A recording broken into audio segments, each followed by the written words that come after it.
E aí, meu povo, bom dia, boa tarde, boa noite. Subindo mais uma aula da nossa imersão Ser Fonte.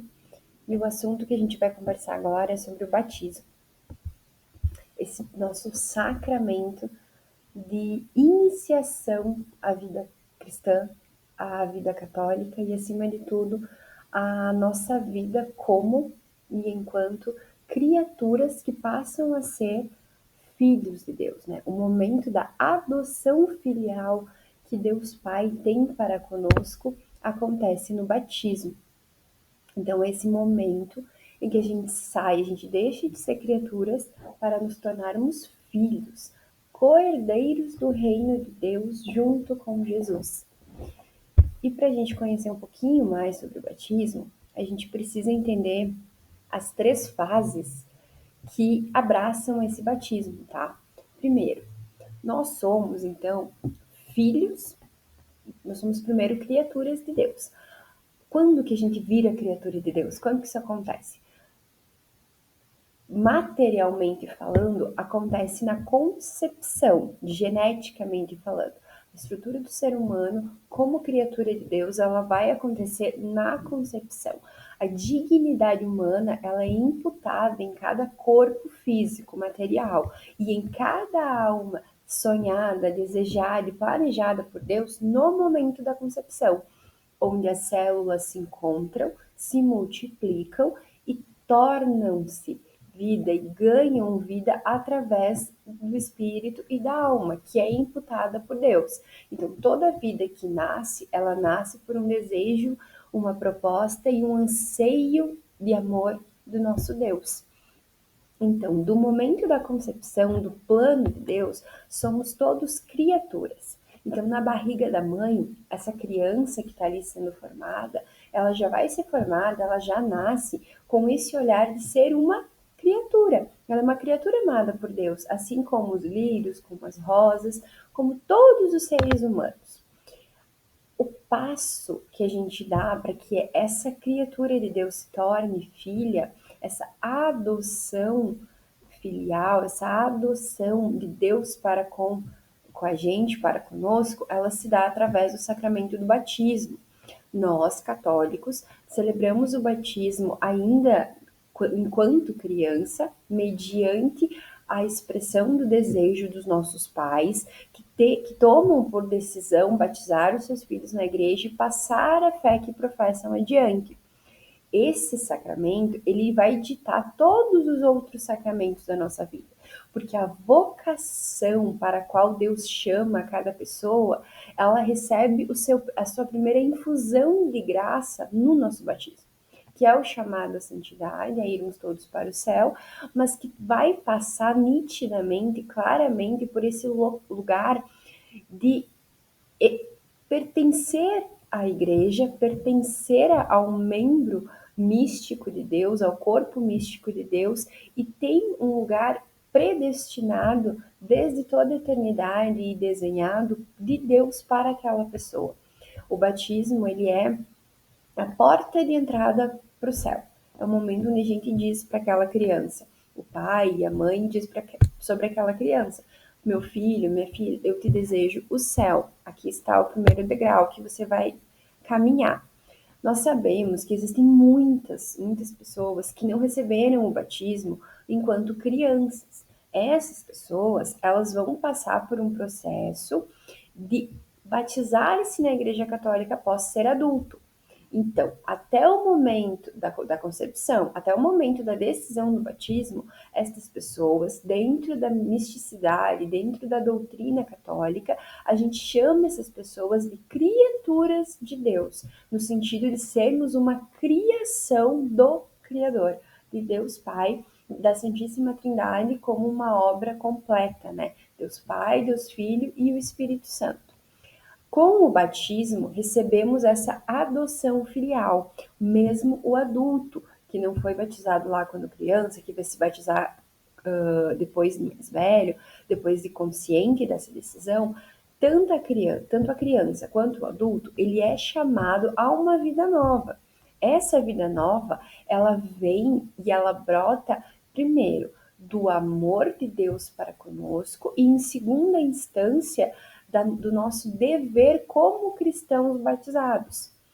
A, a nossa doutrina, ela vai nos apresentar lá no sacramento do crisma essa visão de que a partir da confirmação da fé, todo católico, todo filho adotivo de Deus, co-herdeiro do reino dos céus junto a Jesus, ele tem por vocação, por chamamento, por dever, o objetivo de pregar e passar o evangelho adiante. Então, essa vida nova após o batismo é a construção dos degraus que nos levam aos céus, que a gente vai ver daqui um pouquinho mais para frente, que são essas virtudes, e a gente vai ter esse chamamento para testemunhar, testificar e anunciar o evangelho de Jesus. Essa é a primazia do nosso batismo. Por isso que quanto antes, né, quanto antes a gente batiza, primeiro, antes essa pessoa, essa criança torna-se filha de Deus, antes essa pessoa vai viver os sacramentos, vai viver a sua existência como um todo, né, a sua vida como um todo, e depois ela recebe também os seus deveres e as suas obrigações para testemunhar, testificar e anunciar o evangelho. A vida nova, o batismo em si, mas essa vida nova em Cristo, após sermos oficialmente seus filhos e não apenas as suas criaturas, a gente vai entender que ela tem muita graça e ela frutifica de muitos jeitos na nossa vida, ela nos transforma por completo e tem muitas coisas boas, muitas bênçãos que vêm junto com o sacramento, com o pertencimento e a entrega total de um cristão batizado. Porém, a gente não pode esquecer que existem todas as nossas obrigações, todos os deveres e todos os comportamentos que são esperados de alguém que é batizado, de alguém que é efetivamente católico. Com base nisso, aqui a gente vai entrar um pouquinho na questão dos sacramentos para entender que o seguinte, os sacramentos, a gente diz em latim que eles agem da forma ex opere operato, que significa que pela força do próprio rito, independente da santidade do ministro, o sacramento ele é válido. Porque o que acontece muitas vezes? A gente vê, quem tem vivência comunitária, a gente acaba percebendo que existem pessoas que, eu não gosto de fulano, tal padre, ele é que nem a história da confissão, eu não vou confessar porque aquele padre é mais pecador que eu não vou fazer isso aqui. A gente escuta isso. E a própria igreja, no catecismo, São Tomás de Aquino, existem N doutores da igreja, existem N bons padres, santos padres, que vão nos dizer que a partir do momento que um sacerdote ele é ordenado e ungido, ele tem esse poder pelo rito correto que ele impõe, pela unção de suas mãos e porque o Espírito Santo que age nele e que confirma na fé aquela criança, aquele jovem, aquele adulto, ele independe da santidade do padre. Então é muito importante que a gente entenda que Jesus Cristo, o sacerdote eterno, e nós fazemos parte do sacerdócio eterno de Jesus Cristo, é Ele que ministra todos os sacramentos e em todas as pessoas. Ele é o único sacerdote que se dá, que se doa e que se utiliza dos seus ministros ordenados para que possa frutificar e espalhar o evangelho e espalhar a santidade, a boa nova e conduzir os seus fiéis para o reino de Deus. Todo sacramento produz dois efeitos, o caráter e a graça santificante. Santo Agostinho compara a marca, né, o caráter impresso pelo batismo, por exemplo, vamos adentrar nessa questão, como a marca que é impressa nas ovelhas, no gado, e que infelizmente até na época da escravidão alguns escravos tinham na pele, né? Os donos eles pertenciam e demarcavam. A gente pode usar aqui a expressão até do Toy Story, né? Do filme da Disney, que o Andy escrevia na sola do Woody, Andy, o nome dele, era uma marca. A partir do momento em que nós somos batizados no rito correto dentro da igreja, com todos os sacramentais, né? A água, o óleo, é feita a apresentação com os padrinhos, que eu vou falar daqui um pouquinho sobre isso. Quando a gente abraça essa visão do batismo, o que que acontece? É impresso uma marca, esse caráter que nos é dado por sermos filhos de Deus, por passarmos por essa adoção. Esse caráter ele fica impresso na nossa alma e ele fica impresso no nosso espírito. Com base nisso, a partir daquele momento, não é necessário um novo batismo. E aqui vem um parênteses em relação à crisma, à confirmação. Quando o jovem, tanto adulto quanto criança, ele vai passar pelos 4 anos de catequese e ele vai ser crismado, ele vai ser confirmado na fé, isso não é dizer que o batismo não foi válido ou que ele não tinha consequência, ou não, não é nada disso. A confirmação na fé é como se fosse um atestado de maioridade. É como se a gente pode imaginar e pode exemplificar como o rito de passagem da infância daquele jovem católico, daquele jovem que está vivenciando a igreja, para o momento em que, com o recebimento do Espírito Santo, ele passe a propagar a fé de uma forma total, consciente. Aí é o momento, é o rito dessa maturidade de fé e de escolha. O batismo, uma vez batizado, a pessoa para sempre é católica batizada. A gente vê, infelizmente, que muitas pessoas não praticam a fé. Elas não vivem todos os sacramentos, elas não fazem todos os ritos e todas as passagens de forma total da nossa fé. Mas o desejo meu, e eu creio que de todos nós catequistas, é que a vivência, a manutenção, a perseverança na nossa fé católica, ela seja maior do que os motivos que nos levem a sair, a fugir de dentro da própria igreja. O segundo ponto, além do caráter que é impresso, nós vamos ter então a graça santificante. A graça santificante é comunicada pelo sacramento e é a participação na vida divina, que falou São Pedro, lá na primeira carta de São Pedro, capítulo 1, versículo 4. A pessoa pode não receber caso ponha obstáculos a ela. Por exemplo, aqui tem o exemplo da comunhão, né? Quando uma pessoa que está em pecado grave, ela ou não acredita na Eucaristia, ou, aqui vou usar um outro exemplo além do que está ali no slide para vocês. Duas pessoas escolhem se casar, fazer o sacramento do matrimônio.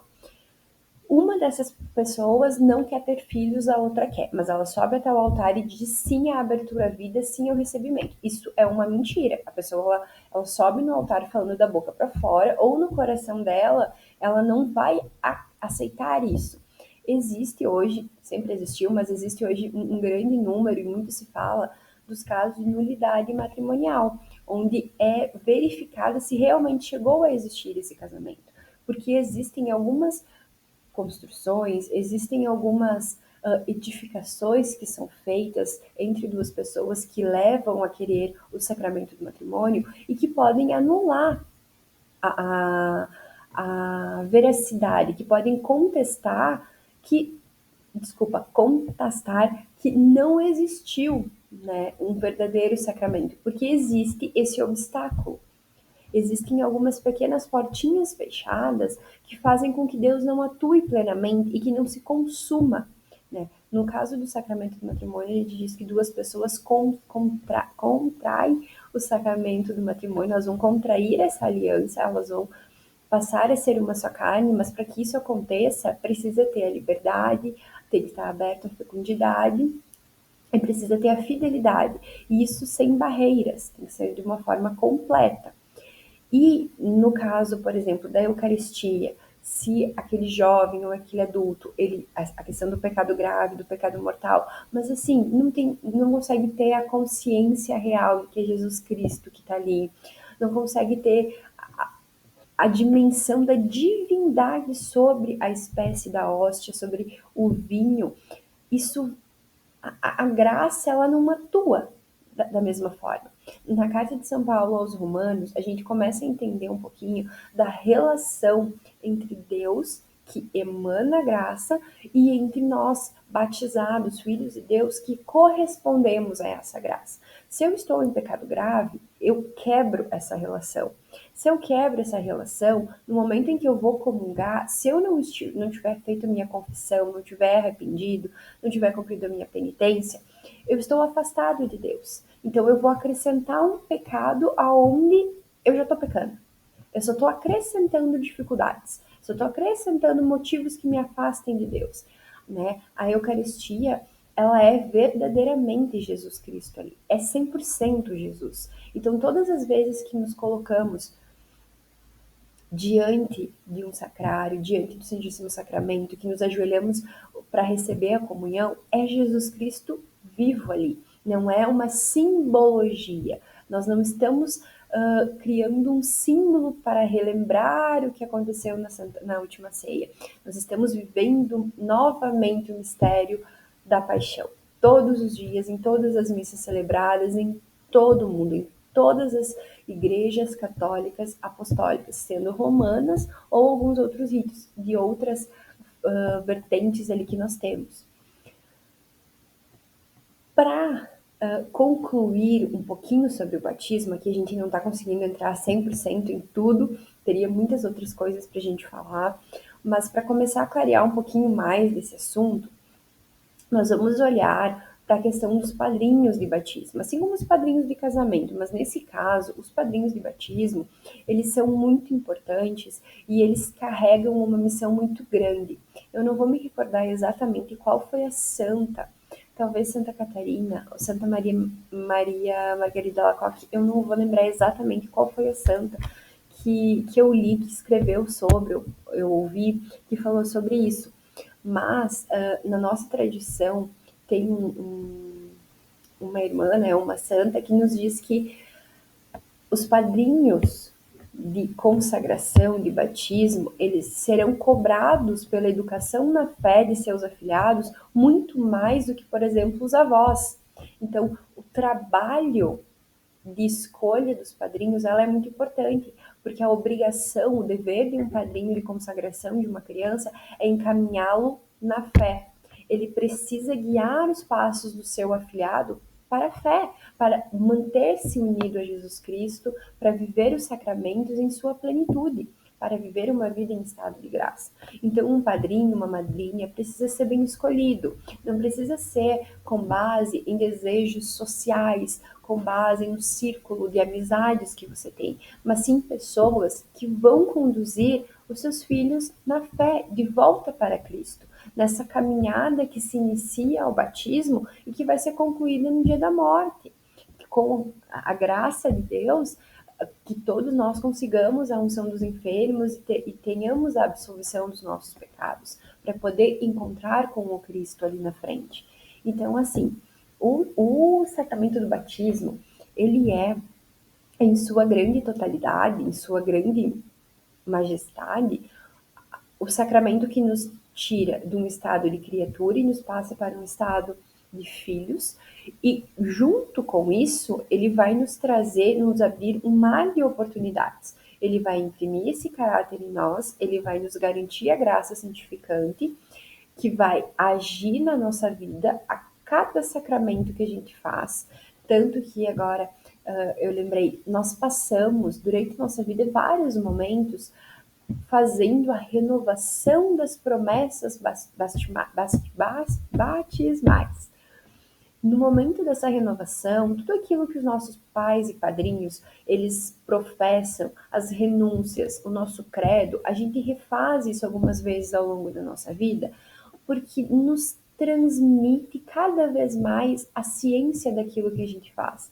Assim como o casal de noivos vai fazer uma renovação de votos a cada 5, 10, 15 anos, o batismo existem momentos estratégicos da nossa vida e algumas celebrações específicas, como, por exemplo, Nossa Senhora das Graças, em que a gente revive esse momento. Na unção dos enfermos também, que é um sacramento de cura, de manutenção da vida cristã, eu acho linda essa expressão, a gente vai relembrar, refazer, reviver o motivo pelo qual primeiro os nossos pais e padrinhos e depois nós como adultos professamos a fé católica. é isso que eu vou conversar com vocês sobre o batismo. Tem muito mais coisas, mas como eu já conversei nas outras aulas, a imersão ela tem o objetivo de ser um Simão Sirineu, de auxiliar de alguma forma, para que eu consiga trazer um pouquinho desses assuntos iniciais, não em grandes aulas que requerem muito esforço para ser compreendidos e para ter uma visão real de tudo isso, mas de forma simplificada, para que vocês tenham interesse de ir atrás, de pesquisar, de ir até a igreja, de buscar o pároco, de realmente se abrir para aprofundar a vivência e não só o conhecimento da Igreja Católica. Então, até a aula que vem.